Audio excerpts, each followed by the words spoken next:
This video is sponsored by the Ides of March, a 50-player Warhammer 40k and AOS GT held in Rockport, Maine, the weekend of March 16th and 17th. More about them later on in the video.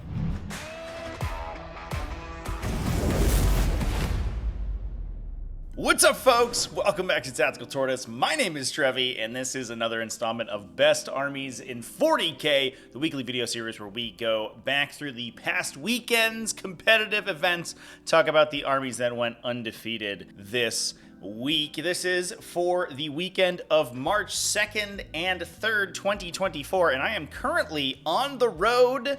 If my voice sounds a little bit echoey, it's because my hotel room does not have any soundproofing in it, and I'm coming back from the 8TC Team Championship, which I streamed all weekend. If you want to check out some amazing team games, you can go check those out on the live section of my channel. I'll drop a link in the video as well. But we're not talking about teams today. We're going to be talking about singles events, and it was another huge weekend for competitive 40k with tons of major and super major level events going down. That included events like the Clutch City GT and the South Coast Super Major, both of which had 100+ players. We also had tons of smaller events going down as well. Just an absolutely insane weekend, and an absolutely insane weekend for, as we can see, the health of the metagame and the number of factions that were able to take down these events. Going into a metagame breakdown, we can see that only 3 factions had duplicate undefeated results, but as we can see, Astra Militarum, Chaos Demons, and Dark Angels all had 2 undefeated players. That included Rumble in the Rockies and South Coast Super Major for Astra Militarum. Chaos Demons and Dark Angels both going undefeated at the Clutch City GT. That was another 150-player major level event. Chaos Demons also took down the Midcon GT, and Dark Angels with Carnage Immortalis. We then had a bunch of different factions win events, or at least go undefeated. Adeptus Mechanicus at Melee at Shiloh, Imperial Knights at Big Beef Beatdown, Aeldari at Cag Bash 17 along with Orks, Black Templars. Dark Angels not the only Space Marine chapter to go undefeated, also going undefeated at the Ogre Cub singles alongside Tyranids. The Midcon GT also saw Thousand Suns going undefeated. Warzone Wellington was taken down by Adeptus Custodes. It seems like maybe the reports of Adeptus Custodes destroying the game and winning everything were maybe a little overblown. Adeptus Custodes not with too many huge results since the first week post data slate, where they said they had a huge weekend and it was looking a little dangerous that they would be very strong, but it seems like they are just pretty good and win an events occasionally here and there. Adepta Sororitas at the Toronto Winter Open. Necrons over there at the Goonhammer Open UK. That was streamed by Hellstorm Wargaming, by the way, so you can go check them out if you want to see some coverage of that event. And last but certainly not least, Tau Empire taking down the Wheat City Open. Lists next, but first, sponsor time. When the soothsayer told Julius Caesar to beware the Ides of March, he wasn't actually warning him of an upcoming attempt on his life by Brutus and company. That was actually a total coincidence.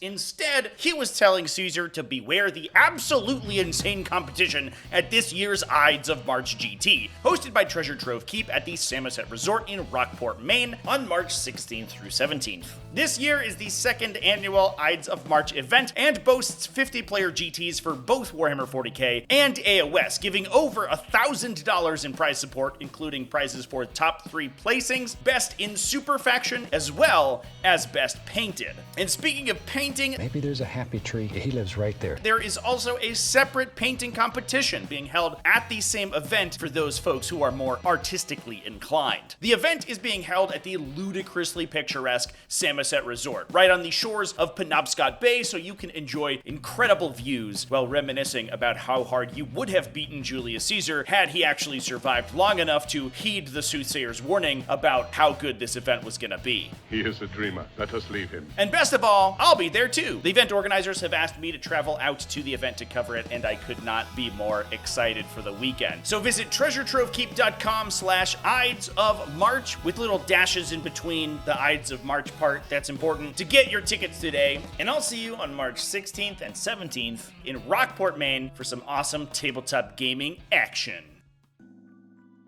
So let's dive into some lists, starting with armies that had multiple undefeateds. First off, we have David Gaylord playing Astra Militarum at the South Coast Super Major. That was a 140-player major level event, and David was able to go undefeated after 7 rounds of 40k after a cut to top 4. The list that he did that with was running 2 tank commanders, Lord Solar Leontis, as well as Ursula Creed. Interestingly, we do not have any platoon command squads for Lord Solar Leontis to join into to use their Master Vox. He's simply just gonna be doing his orders himself. Ursula Creed also in there for free use of overlapping fields of fire to give +1 AP. I talk about the usefulness of Ursula Creed in my video earlier this week where I talked about the Tempestus Scion and Torox Prime combo and using it in Astra Militarum lists to play a little bit of a different Astra Militarum style. Please go check that video if you want some more information on that list archetype. We then also saw 10 Catachin Jungle Fighters and a 10-man infantry squad in the battle line. That's backed up by 3 units of Khazarkin to add a ton of super dangerous scouting options,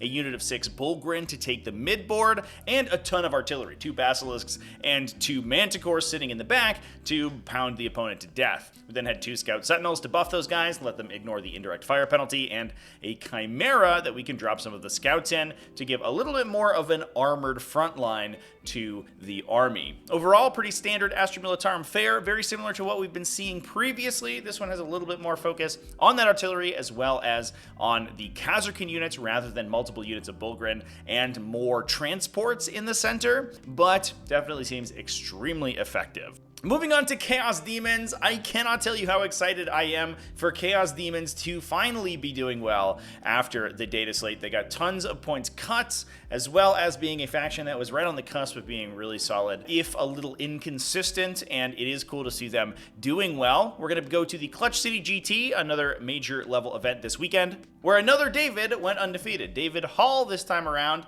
with his Demonic Incursion. This was running Bellicor, a great unclean one with the Endless Gift to give him a situational 4+ Feel No Pain, making this dude for 260 points one of the most difficult models in the game to remove. Turns out 20 wounds with that Feel No Pain is an absolute bear to get rid of. A Keeper of Secrets with the Soul Stealer to allow her to regenerate wounds, alongside a Lord of Change with the Everstave to increase its strength and range on its ranged attacks to act as a ranged battery for the list. Between the Lord of Change standing next to Bellicor to be unshootable and Bellicor shooting himself, this demon list can actually put out a reasonable amount of shooting, especially alongside the Great Unclean One, reducing enemy toughness values. That allows you to get even toughness 12 vehicles down to toughness 11, which means a lot of these guns are going to be winning them on 5s or even 3s from the Lord of Change's Bolt of Change. And that actually lets you knock down very heavily armored targets, especially alongside a generous application of +1 AP from Draught of Terror. We then also had 2 units of Nurglings to act as utility, a unit of Pink Horrors to hold down objectives because they're extremely difficult to kill. If you can't kill the entire unit in one shot, they'll just end up splitting into Blue Horrors, which then split into Brimstone Horrors, and end up basically requiring you to go through about 35 wounds of models before they actually disappear. We then had a Plague Bearer unit in order to give use of free locking objectives, and 2 Soul Grinders. These had the Tzeentchian Allegiance, meaning that they had an additional laser cannon style profile alongside their normal shooting and solid melee to back it up. Soul Grinders are extremely strong, if a little terrain dependent, because they are so physically large that oftentimes they can't maneuver around terrain very effectively. But if you are able to play in a format where you have player place terrain, or you have open spaces in your terrain that its enormous base can get through, the Soul Grinders are actually an incredibly efficient and effective option for the Demon Army. Moving on to Dark Angels, the other faction that went undefeated at Clutch City GT. We're going to be talking about Kit Smith Hannah's list. Now, to be fair, this list is very much pre-supplement. The updated points values for the Dark Angels supplement proper have not yet been released, so we still can't play with the new supplement, so we're still using the original index level PDF that Dark Angels released in the original release of the edition with. That allowed Kit to play both Azrael and a Ravenwing Talon Master with Master of Machine War. That allows him to, and vehicles within 6 inches of him, to advance or fall back and still shoot. This list was running multiple Storm Raven gunships, which protects the Talon Master by granting it lone operative when it's close enough to other flying vehicles. So it's able to put out a pretty reasonable amount of shooting plus support the team while being protected from enemy return fire. We then had 2 Tech Marines, one with Target Augury Web and one with Adept of the Omnissiah, the 3 enhancements that make Ironstorm Spearhead as powerful as it is. We then had a Company Heroes unit for Azrael to attach into. Pretty cool inclusion for that little guy to make use of his leadership ability to grant the unit sustained hits. We then had a Ravenwing Dark Shroud, 3 Redemptor Dreadnoughts, all of those equipped with Macroplasma Incinerators, alongside a Scout Squad, 2 Storm Raven Gunships, and a Storm Speeder Thunderstrike. Last, and probably least, is a unit of Inquisitorial Henchmen, kind of scouts from Wish, I guess. At only 40 points, they're a good utility unit, if not supporting the team really in any other way besides that. But overall, fairly classic Ironstorm Spearhead. We are seeing the Storm Raven gunship variety of these lists come to the fore more recently in the last couple of weeks. The Storm Raven gunship is difficult to kill by itself, incredibly fast being an aircraft, and if you elect not to use its hover jets and put it up in the air, it actually can give you some really sneaky lines of sight onto enemy armies that are trying to hide from you. Enemy factions like Astra Militarum, that in the list that we just talked about previously, that has lots of artillery hiding in the back, can't really protect themselves from Storm Raven gunships because aircraft ignore the ruin rule for line of sight, meaning they trace true line of sight to everything if they elect not to hover.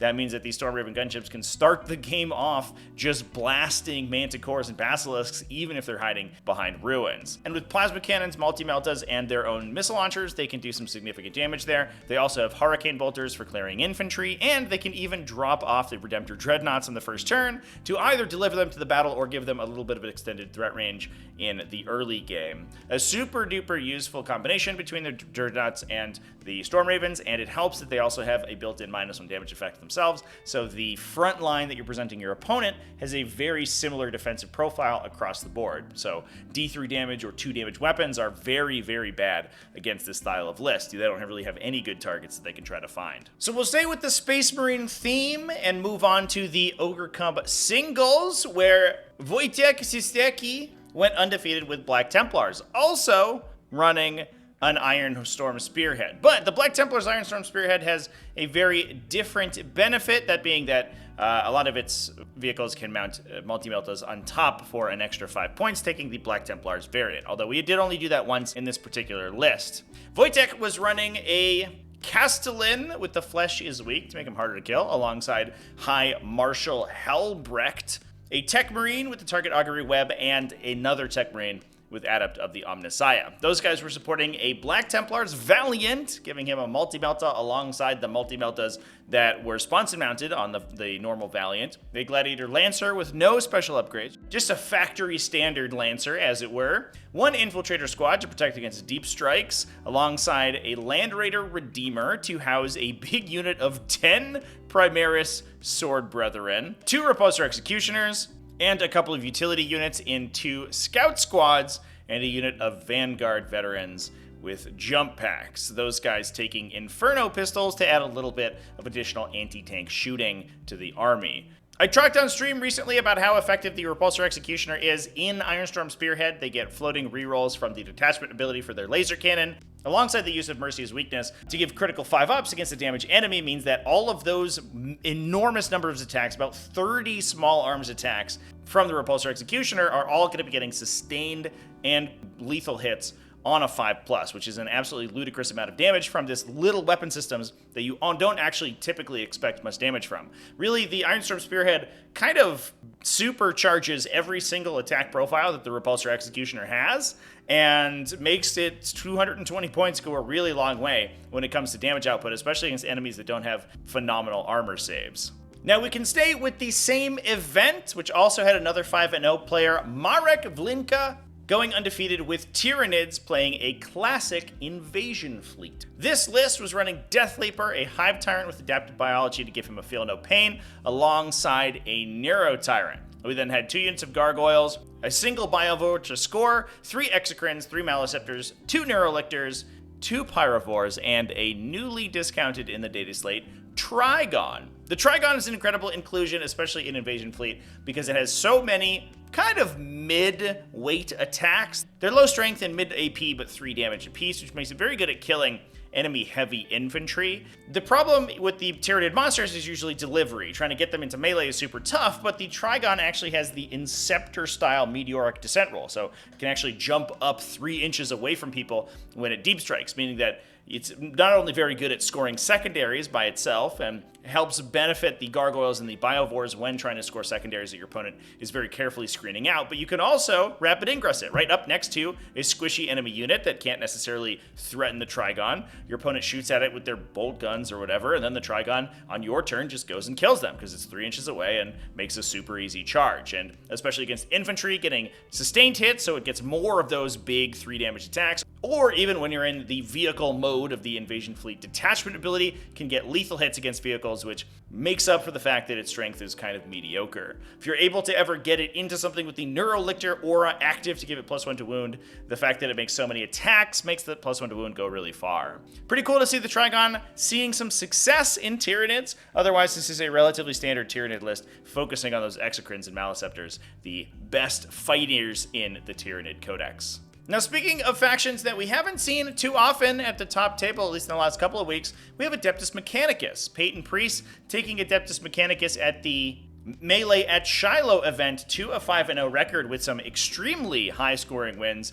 using a Skitarii Hunter cohort. The Hunter cohort definitely, I think, is probably pretty demoralizing to play, to be honest, but is very effective at scoring, being able to skew infantry and forward operators basically more heavily than most other armies in the game, and to the point where most other armies in the game can't really answer it. Peyton's army was running a Skitarii Marshal with Veiled Hunter to give him the opportunity to redeploy units after the roll to go first, as well as a Techno-Archaeologist to screen out enemy deep strikes.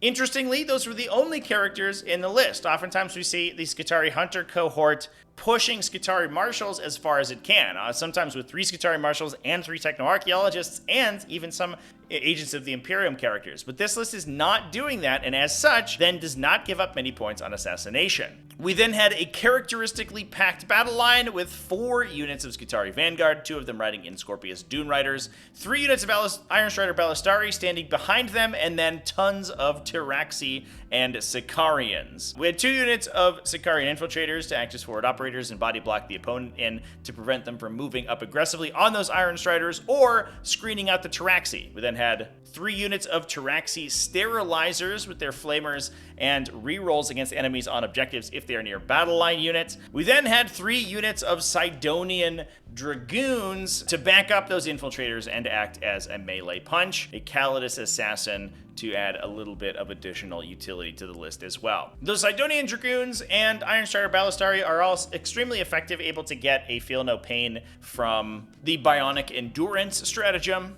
So taking enormous bricks of them allows them to trade very efficiently into a wide variety of enemies. The Iron Strider Ballistari can add really powerful backline shooting, and the Sidonian Dragoons can put a lot of pressure on the opponent, lock them into their deployment zone with fast movement and charges, and knock them off their own objectives. For as expensive as these AdMech armies are, they are relatively effective, although they are kind of hard to actually get the models for it to field on the table. You need so many Dragoon boxes in order to be able to play an army like this, but if you do, it is not too bad. You just have to be okay with throwing your expensive Adeptus Mechanicus models into the teeth of the enemy and watching them explode, because that is most of playing a Skitarii Hunter cohort. Now, speaking of expensive models exploding, we can move over to the Big Beef Beatdown and talk about Imperial Knights. Matthew Doman went 5-0 with the Imperial Knight faction, running 3 big heavy knights alongside a smattering of armigers and support characters. We had Canis Rex, the great man himself, the big epic hero character. An interesting unit. I actually didn't realize that when Canis Rex's pilot, Sir Hector, ejects from his destroyed vehicle, it actually doesn't count Canis Rex as being destroyed, meaning that Canis Rex in some situations actually doesn't score you Bring It Down. Or assassination. You have to kill Sir Hector himself. You don't get any points at all, which I had no idea about, which is very cool. We then had 2 Cerastus Knight Atropos, one of them equipped with Mysterious Guardian to give it an uppy downy and natural deep strike. The Atropos is an interesting beast, getting full hit rolls and wound rolls against Titanic and Towering enemies, fairly effective against Necrons that are running lots and lots of Titanic units with monoliths and vaults potentially. You also get +1 to hit against monsters and vehicles, which is generically fairly good, and an additional +1 to wound against Titanic and Towering units on top of that, making this guy extremely effective at knocking out those big enemies. It's equipped with a Graviton Singularity Cannon, which can overcharge itself for a devastating D6+1 damage D3 shot blast profile, and also an Atropos Las Cutter, which functions as both a melee and ranged attack. The ranged attack able to fire a 24-inch high-intensity sustained hits 1 profile for D6 shots at strength 14 AP3 for a flat 4 damage, and it translates that profile over to its melee attack, attacking 6 times with that sustained 1. And that sustained 1, especially against a potential effective 2+ weapon skill, thanks to getting +1 to hit against monsters and vehicles, and even potentially full rerolls if it's fighting an enemy Titan, can net more attacks than you start with, thanks to that sustain, making the Atropos very good both at shooting and meleeing those guys. The downside is that it doesn't have a Bondsman ability, so we're playing entirely without any Bondsman effect in this list, but the upside being that being a Cerastus chassis, it does have a slightly improved profile at 25 wounds and a base movement of 12 inches. We then followed that up with an Armiger Helvrin, 2 Armiger Warglaves alongside some utility, a Calidus, an Eversor Assassin, and a unit of Inquisitorial Henchmen.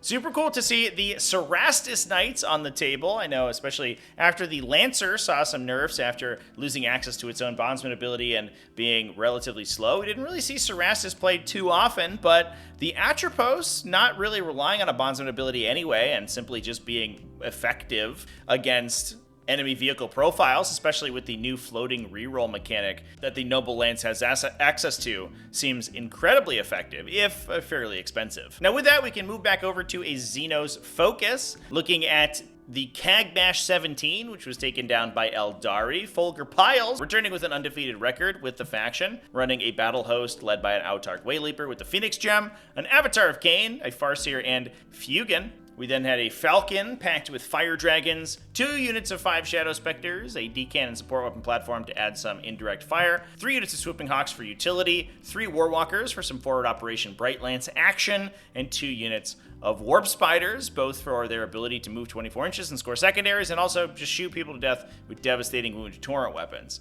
Not too much to say about this style of army. It is focusing very heavily on that MSU aspect warrior theme that we've been seeing from Eldar more recently. The inclusion of the Avatar of Cain is really cool, but not anything particularly new or groundbreaking. Now, Aeldari weren't the only undefeated faction at the Cagmash 17. We also saw Aaron Along running Orks.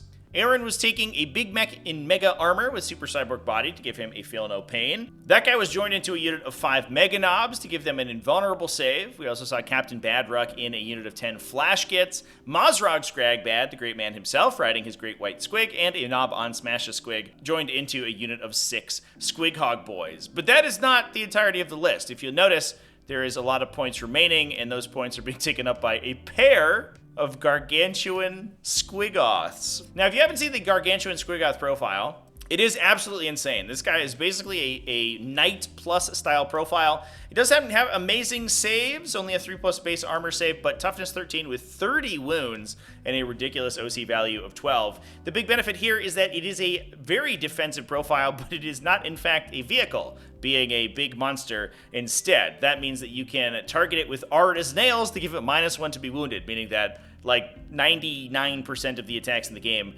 wound this guy on 6s, which is it's tough to kill, you know. It's a little hard to get through that guy. He's got some piddly shooting, but the big headliner is his enormous boat of melee attacks, including either a 6 attack strike profile hitting for strength 14 with lance, wounding the entire game on 2s unless it has a wound penalty effect at AP3, 12 damage, or a sweep profile for 18 attacks at a measly strength 9 AP2 flat 3 damage. It also comes baked in with firing deck 20, allowing all of its embarked models to be firing off of this thing's enormous bulk. The Gargantuan Squigoth is an absolute trip. This thing is, I think, unironically super duper good. If it can get into melee, of course. Its melee profile is nuts, alongside the benefits that Orks give it, both with their WA mechanic and the sustained hits 1 they get from the WA tribe.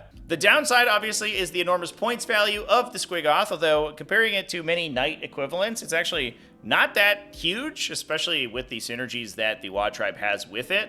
And its general bulk. It's kind of difficult to move around things. And while it is towering, which can give it good lines of sight, actually moving its base places is a little bit awkward. Being able to advance and charge under the effects of the WA definitely helps, though.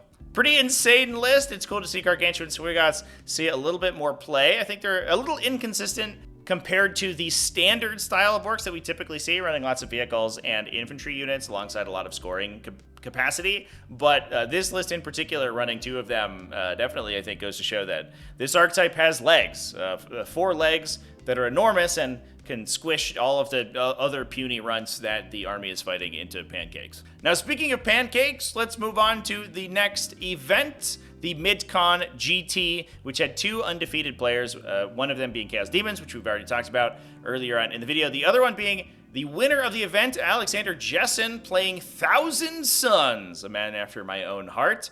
Alexander was playing an Exalted Sorcerer on a Disc of Tzeentch, alongside 2 Infernal Masters, one of them with the Umbralific Crystal, the other one with no enhancements. A Sorcerer, Lord of Forbidden Lore. The Sorcerer himself is hard to shoot at, because you can't shoot at his unit unless you are within 18 inches of it, meaning that he gets the use of Lord of Forbidden Lore more often than you would normally expect. We also then had a Sorcerer in Terminator armor with Arcane Vortex on that guy. The Terminator Sorcerer comes stock with a 3-shot Coruscating Flames attack that is a nice 2 damage anti-monster, anti-vehicle 4. So while the +1 strength from the Arcane Vortex is probably not going to help too much, the +1 damage will, making this guy pretty effective at just knocking 6 or 9 damage into any vehicle basically automatically, especially alongside the potential rerolls on his unit. We then had Ahriman on a Disc of Tzeentch, as well as the ever-present Magnus the Red to actually allow the army to kill stuff. We then had 3 units of 5 Rubric Marines to attach those characters into, alongside 1 unit of 5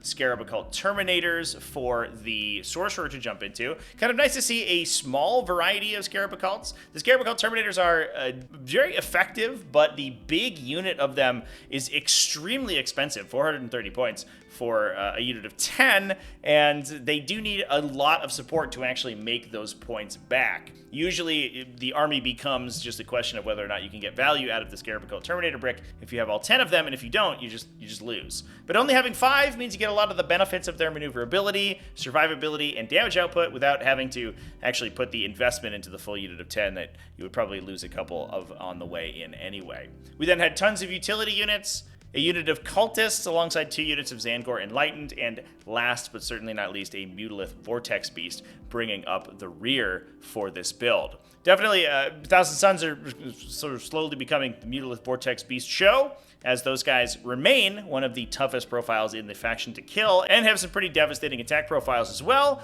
no pun intended. And with that, we can move back to our Imperium friends, Adeptus Custodes, who went 5-0 at Warzone Wellington. Tyler King taking the faction to an undefeated record. Tyler is running 2 Blade Champions and Trajan Valoris, 1 Blade Champion with Ceaseless Hunter to give him a reactive move, and the other one with Veiled Blade. We had a unit of Prosecutors and a unit of Witch Seekers to act as utility, plus 2 Assassins, a Calidus and an Eversor. And then the rest of the list was basically made up entirely of Custodian Wardens. Not entirely. We only had 3 units of 6 Custodian Wardens for the characters to jump into, and then 2 big deep striking bricks, a unit of 3 Venatari Custodians, and a big unit of 5 Alaris Custodians. It's kind of a coin flip whether or not you get Caladia's Grav Tanks in a Custodes list to add some shooting support to the army, or just like 5 bricks of infantry, and today we're on the 5 bricks of infantry build. Presents a lot of toughness 6 bodies with a lot of stacked defensive buffs, especially those Custodian Wardens can be -1 to wound and have a baked in 4+ feel no pain for a single phase once per game, meaning that if you're only giving your opponent 1 of them to shoot at, you always know which one you need to use your 4+ feel no pain on and keep the entire unit alive for as long as possible. Overall, fairly effective build, and one that we've seen out of Adeptus Custodes pretty often recently, so no surprise there that it went 5-0. Now moving on to other Imperium factions, Adepta Sororitas also took down an event, the Toronto Winter Open, which was streamed by our friends over at Tabletop Live. Lots of event coverage went down this weekend, so lots of channels to jump into if you want to see some of these games play out. That was won by Christopher Rice, running Adepta Sororitas, taking Junith Eruita, Morvenval, a Blade of St. Eleanor Palatine, alongside St. Celestine. We had a big unit of Celestian Sacrosaunts, alongside 3 units of 2 Crusaders, Tactics Utility, a Dominion squad, which I love to see. Dominions are, I think, an incredibly underplayed unit in the Sisters Codex. They have assault weapons on almost all of their profiles. Everything but their bolt pistol ends up being assault, and they have built-in scout as well, meaning that they're good at getting up the table, projecting your transports up the table, scoring your secondaries on turn 1, and can also give you a little bit of additional maneuverability later on in the game. We then had 3 Exorcists to add a ton of artillery to the army, a Paragon Warsuit unit for Morvenval to jump into, and then a bunch of melee threats. A 10 model Zephyrim squad for Celestine to join into to regenerate those models back into her unit. 3 Repentia squads alongside a Calidus Assassin to score all the points. Pretty cool to see the big bricks in this list. A lot of times we don't see as large units, especially of those Zephyrim in Adeptus Sororitas more recently. It's also interesting that we don't see, I don't believe, any transports for the Dominion squad. Oftentimes we see the Dominion squad with meltaguns jumping into an immolator in order to make use of their fire support to deliver really, really fast meltagun attacks to enemies.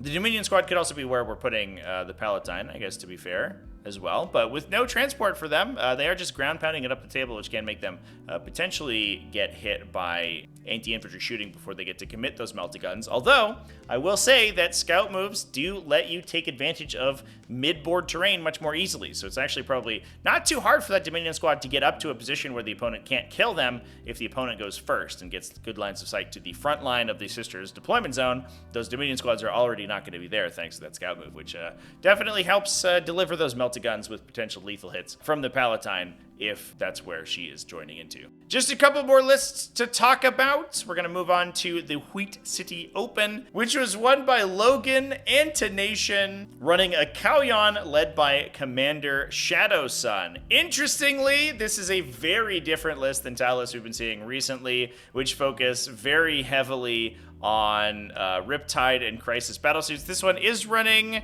2 Riptide battlesuits, so there's a little bit of that, but otherwise, very few battlesuits show up in this. We don't have the Crisis bricks, we don't have the Crisis commanders, literally just Shadowsun, the Riptides, and a couple support suits. We had 3 Conjure Fireblades joining into 3 Breacher teams to give them additional attacks. Those guys were then also jumping into 3 Devilfish, so the full Breacher Devilfish Wombo combo has been assembled. Breacher's getting additional shots from the Conjure Fireblade, potential rerolls from a unit of Tetras, and rerolls to wound against enemies on objectives. Within a Pathfinder team and Stealth battlesuits to act as forward operators and good spotters, a Vespid Stingwing unit in order to score some secondaries, 3 Piranhas because they're amazing. They get a Fusion Blaster and 2 Secret Missiles, and a pretty solid spotting platform for only 55 points apiece, plus more scouting for additional forward operation, so you can use them to block in your opponent, make it hard for them to move up into the center of the table and actually score. We then had a Ghost Kill Battlesuit to hold down the midboard by being super difficult to kill and lone operative, and a Hammerhead Gunship alongside those aforementioned Riptide battleshoots to act as some long-range shooting to back up all of this super fast forward operation that we have. Pretty interesting variety of Tau. I like to see a little bit more innovation in Tau armies that aren't just Crisis battlesuits or Crisis commanders in different variations, and this one is very cool. Super aggressive, lots and lots of scouting units, lots and lots of forward operation, and obviously those Devilfish with Breacher teams are going to be running right up the middle, jumping out and blowing up whoever ends up getting through the screen of Pathfinder stealth battlesuits, Ghost Keels, and Piranhas. And with that, that moves us on to our very last list of the night. This is Josh Roberts playing Necrons from the Goonhammer Open UK. Interestingly, Josh Roberts, I believe, is the new sort of balance head for Warhammer. It's interesting that they let him play in tournaments, I guess. Although that's pretty common for the design team to play in tournaments. I just think it's interesting that he's the balance guy, but also playing Canoptic Court. I don't know, that's neither here nor there. But anyway, he played a Canoptic Court list led by Illuminor Ceres, running 3 Plasmancers for extended sustained hits on 3 units of Immortals. We had 2 units of 5 and 1 unit of 10. Those guys getting reroll hits because they have an attached crypt tech from the Canoptic Court detachment ability if you have the power matrix active. So you have either your deployment zone or the majority of objectives in the center of the table, or your opponent's deployment zone, and the unit is wholly within that area. They're going to be getting full hit rerolls, and then with the Plasmancer can reroll into 5s for additional hits. Immortals automatically reroll their wound rolls at enemies on objectives, making this little tiny unit of 125 points very, very efficient at knocking out mid-weight enemy targets, or stacking all of their attacks together to be a little bit more effective. We then had 2 Technomancers, one with Hyperphasic Fulcrum, the other one with Dimensional Sanctum to give it infiltration, and an unupgraded Technomancer as well. Those guys all jumping into 3 units of 6 Canoptech Wraiths. Following that up, we had 2 units of Canoptech Acanthrites, alongside 2 Canoptech Doomstalkers to act as backline shooting, and some support from 2 units of Scarab Swarms. Overall, fairly normal Canoptech Court. It is cool, I think, that players are moving back to the other Necron detachments after the success that Hypercrypt Legion has been seeing more recently. It's nice to see that there's a lot of Necron innovation happening right now. A lot of players moving back to the Canoptech Courts, or even Awakened Dynasty we saw played very often, at least in the team event that I streamed over the weekend, had multiple Awakened Dynasty lists, which was super cool. In fact, Pro Tabletop, the winning team, their Necron list was playing Awakened Dynasty as well. That's the original Necron detachment, the one from the Index, and its update in the new Codex. And with that, that is all of the best armies in Warhammer 40k for this week. As always, let me know down in the comment section which one is your favorite. This is a huge week. We had so many armies to talk about. Oh my god, this video is going to be so long. So thanks for getting all the way to the end of it. Big thanks as well to everybody who supports the channel, either over on Patreon at patreon.com/TacticalTortoise, YouTube channel members, and Twitch subscribers. All you people are amazing. And I love you. And big thanks as well to the Ides of March for sponsoring this video. Please go check them out on their website. That's treasuretrove-keep.com/Ides-of-March. Remember to keep it classy, folks, and have happy wargaming.